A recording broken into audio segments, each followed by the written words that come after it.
नमस्कार, स्वागत है आपका बिहार समाचार में। बिहार से बड़ी खबरें आ रही है कि बिहार में सरकार बदलने वाला है। तेजस्वी यादव बिहार के मुख्यमंत्री हो सकते हैं। नीतीश कुमार जी तेजस्वी यादव के साथ आने वाले हैं। साथ ही लालू यादव भी जेल से बाहर होंगे। तो आज की गर्मागर्म खबरों पर बात करने से पहले आपसे एक छोटी सी अनुरोध है, कृपया वीडियो को एक प्यारा सा लाइक अवश्य कर दीजिएगा।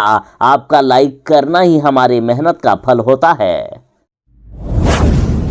बिहार में भयानक गर्मी बढ़ गई है। बिहार सरकार ने फिलहाल हीट वेव की स्थिति को देखते हुए बच्चों के स्कूलों को 10:45 तक खोलने का आदेश दिया था। और इसी बीच बड़ी खबर आ रही है, बिहार के शिक्षा मंत्री जी ने बड़ा बयान दे दिया है कि बिहार में हीट वेव के कारण जरूरी हुआ तो बंद हो सकते हैं बिहार के सभी स्कूल। देखिए, बिहार के शिक्षा मंत्री जी विजय कुमार चौधरी जी का कहना है कि सरकार का मकसद नहीं है कि विद्यालय को बंद कर दिया जाए, लेकिन बच्चों के स्वास्थ्य और भविष्य से हम लोग समझौता नहीं कर सकते हैं। उन्होंने कहा है कि पूरे बिहार में हीट वेव के कारण स्कूली बच्चों को काफी ज्यादा परेशानी हो रही है। कई बच्चों के तो जान भी चली गई है। लिहाजा जैसा जरूरी होगा उसी हिसाब से सरकार आगे निर्णय लेगी। शिक्षा मंत्री जी ने साफ साफ कह दिया है कि यदि जरूरत पड़ी तो हम बिहार के स्कूलों को बंद भी कर सकते हैं।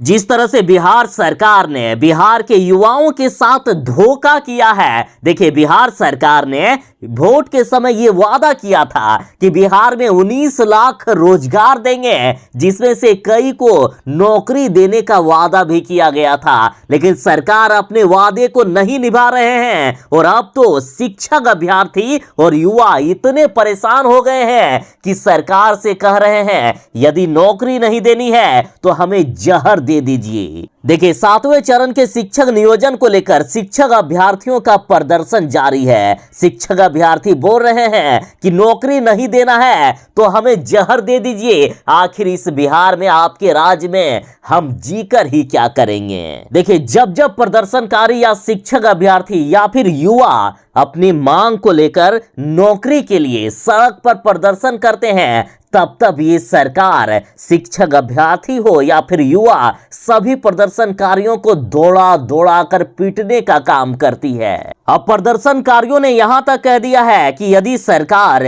हमें नौकरी नहीं देना चाहती है तो हम शिक्षा मंत्री जी से मांग करते हैं कि हमें जहर दे दीजिए। अगर नौकरी नहीं देनी है तो हम लोग जहर खाने के लिए भी तैयार हैं, आत्मदाह करने के लिए भी तैयार हैं। जब तक नौकरी नहीं दी जाएगी हम लोग आंदोलन करते रहेंगे। तेजस्वी यादव 5 जून को नीतीश सरकार की पोल खोलेंगे। तेजस्वी यादव 5 जून को सरकार को नंगा करने का काम करेंगे। तेजस्वी यादव ने प्रेस कॉन्फ्रेंस के दौरान मुख्यमंत्री नीतीश कुमार के कार्यकाल को निशाने पर लेते हुए कहा है कि बिहार में हर 4 घंटे में हत्या हो रही है, हर 5 घंटे में बलात्कार हो रहा है, लेकिन सरकार इस पर ध्यान नहीं दे रही है। साथ ही तेजस्वी यादव ने कहा है कि 5 जून को संपूर्ण क्रांति दिवस पर नीतीश सरकार का रिपोर्ट कार्ड जारी करेंगे।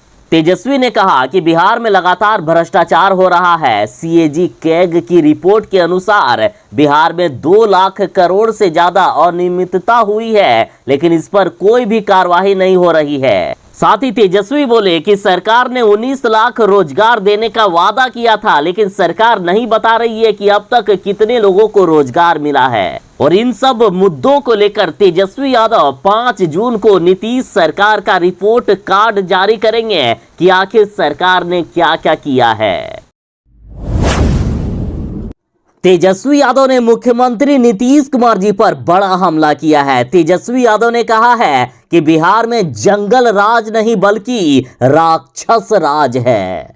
तेजस्वी यादव ने कहा है कि मुख्यमंत्री नीतीश कुमार जी ने हर मसले पर बिहार के लोगों को ठगने का काम किया है। साथ ही बेरोजगारी को लेकर तेजस्वी यादव ने कहा है कि ये सरकार हर मुद्दे पर फेल है तो रोजगार कहां से दे पाएगी। तेजस्वी यादव ने कहा है कि एनडीए ने चोरी से सरकार बना ली है। थोड़ी ना ये लोग चुनाव जीते थे, ये लोग बेईमानी करके सरकार बनाए हैं। अगर मेरी सरकार बनी होती तो आज की तारीख में मैंने 10 लाख नौकरी दे दी होती। लेकिन इस एनडीए वालों ने बिहार के लोगों से 19 लाख रोजगार देने का झूठा वादा किया और लोगों को ठगने का काम किया। राहुल गांधी ने आरोप लगाया है कि पीएम मोदी के कारण देश में हर घर में बेरोजगारी हो गई है। 45 करोड़ ने छोड़ दी है नौकरी की उम्मीद। और राहुल गांधी जी बिना सबूत के कुछ नहीं कर रहे हैं। देखिए, उन्होंने centre for monitoring Indian economy यानी CMI की रिपोर्ट का हवाला देते हुए कहा है कि साल 2017 से 2022 के बीच कुल श्रम भागीदारी दर 46% से घटकर मात्र 40% हो गई है। यानी लगभग 2 करोड़ 10 लाख श्रमिकों ने काम छोड़ दिया है और केवल 9% पात्र आबादी को ही रोजगार मिला है। और साथ ही इस रिपोर्ट में यह भी कहा गया है कि भारत में अभी 90 करोड़ लोग रोजगार के पात्र हैं, जिसमें से 45 करोड़ से भी ज्यादा लोगों ने अब काम की तलाश करना ही छोड़ दिया है। और राहुल गांधी जी ने अब तंज कसते हुए कहा है कि मोदी सरकार जो न्यू इंडिया की बात करती थी, साथ ही ये कहती थी कि हर घर मोदी घर घर मोदी, लेकिन ये नहीं हो सकता है। इन्होंने कहा कि सही में न्यू इंडिया का नारा ये है कि हर घर बेरोजगारी घर घर बेरोजगारी। इन्होंने कहा कि 75 साल में मोदी जी देश के पहले ऐसे प्रधानमंत्री हैं जिनके मास्टर स्ट्रोक से 45 करोड़ से भी ज्यादा लोग नौकरी पाने की उम्मीद ही छोड़ चुके हैं। राहुल गांधी ने कहा है कि युवाओं के भविष्य के लिए इससे बड़ा खतरा और कुछ हो ही नहीं सकता है। बिहार को और एक बड़ी सौगात मिलने वाली है। अब पूर्णिया से जल्द उड़ेंगे विमान। नागरिक उड्डयन निदेशालय को सौंप दी गई है हवाई अड्डे के लिए भूमि। भागलपुर में हवाई अड्डा का रास्ता साफ होने के बाद अब बिहार के पूर्णिया में भी हवाई अड्डा बनने वाला है। पूर्णिया के जिलाधिकारी राहुल कुमार ने कहा है कि एयरपोर्ट बनाने के लिए जमीन सौंप दी गई है। जल्द ही एयरपोर्ट बनाने का काम पूरा होगा और अब पूर्णिया से भी विमान उड़ेंगे। 2 वर्ष के बाद 3 मई को गांधी मैदान में होगी ईद की नमाज। देखिए, 2 वर्षों से कोरोना काल के कारण गांधी मैदान में ईद की नमाज नहीं हो पाई थी और अब 2 से 3 मई को यहां ईद की नमाज होगी और इसमें हजारों की संख्या में लोगों के भाग लेने की उम्मीद है। और इसको लेकर प्रशासन ने सारी तैयारियां शुरू कर दी है। गांधी मैदान की साफ सफाई पर विशेष ध्यान दिया जा रहा है। देखिए, नमाज अदा करने के वक्त धूल से नमाजियों को परेशानी ना हो, इसके लिए गांधी मैदान में पानी का छिड़काव सुनिश्चित करने को कहा गया है। साथ ही गांधी मैदान में गड्ढों की भराई एवं समतलीकरण करने को कहा गया है।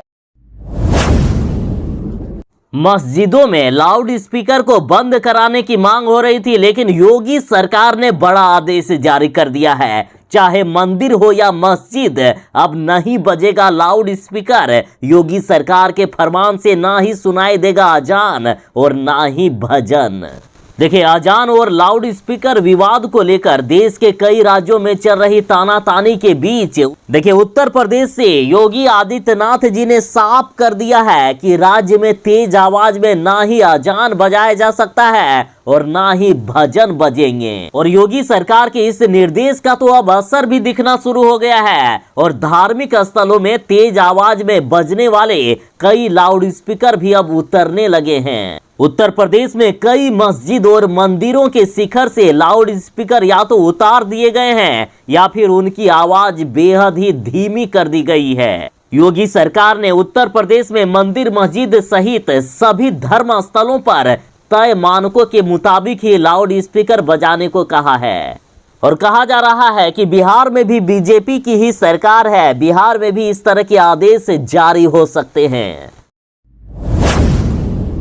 तेज प्रताप यादव ने ऐलान कर दिया है कि वे राजद से इस्तीफा दे देंगे। तेज प्रताप यादव ने कहा कि मुझे साजिश करके फंसाया जा रहा है, मेरी लगातार बेइज्जती की जा रही है। तेज प्रताप यादव ने कहा है कि मैं अपने पिता के नक्शे कदम पर चलकर पार्टी के कार्यकर्ताओं को सम्मान दिए, लेकिन इसके बदले मुझे सिर्फ बदनामी मिली है। तेज प्रताप यादव बोले कि आज मुझ पर झूठा आरोप लग रहे हैं कि मैंने पार्टी के एक विधायक को कमरे में बंद करके खूब पीटा है, उनको गालियां दी है। साथ ही तेजस्वी यादव और लालू यादव के साथ जगदानंद सिंह को भी गंदी गंदी गालियां दी है, लेकिन ये सब झूठ है। मुझे बदनाम किया जा रहा है, मुझ पर आरोप लगाए जा रहे हैं। इन्होंने ऐलान कर दिया कि मैं आदरणीय श्री लालू यादव जी को अपना इस्तीफा दूंगा, मैं पार्टी से इस्तीफा दे रहा हूं।